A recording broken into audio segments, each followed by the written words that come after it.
And have you seen this yet? It's the newest cover of Time magazine. It's got Donald Trump and Hillary Clinton on the front with a sign that says, "The end is near." That might be the way you feel today, since we're finally voting in this presidential election. Joining us now from Campaign Central, Wink News political psychologist Dr. Bart Rossi. Thank you so much for being here, Dr. Nice to be here again. After such a contentious election, is there going to be a real victory tonight, or is this just a decision that voters are making?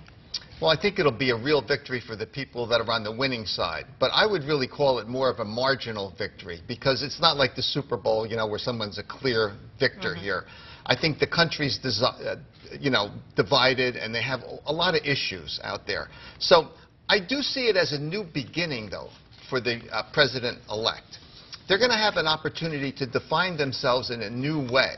And I think that's going to be kind of interesting. Whoever it is, I think it's going to be a new road to go down. That word divided, so appropriate for this election. So psychologically, will the losing side and their supporters be able to accept the results? Well, I think people have to take a look at, what psychologists call, changing your expectation level. If you're on the losing side of this, you don't have to get depressed or angry or agitated, but you ought to take a look at where you're going to go with your own views. It's our belief system that's really affected by this election. People challenge you, they challenge, who you're voting for based on what you believe. And that's why it's so hot, and that's why we have such animosity going all the way around. But going forward, I think we need to take a look at ourselves and how we can, go forward and make a difference, whatever side you're on. Speaking of that, the art of compromise is something we've been speaking of throughout this election cycle. Right. You've talked about how that has been lost. In fact, you were just published recently, The Lost Art of Compromise, in this magazine here. Is this something we can get back on track, or is this forever lost in our political cycle? Well, you would think that the president-elect would have to be thinking about one thing. How do we make compromise to move the country forward? And my article really highlights, Ronald Reagan and the legendary Tip O'Neill, the Democrat. They became very good friends, and they compromised. They compromised for the betterment of the country. And I think we need to start looking at more of that. We need to go down this road and really take a look at how are we going to compromise. If people are going to run for office and they're never going to compromise, they're not going to move in any direction, how does that work? How did we get a constitution? People had to compromise from the beginning.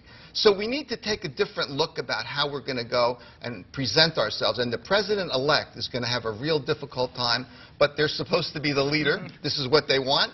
Let's see how they can do it.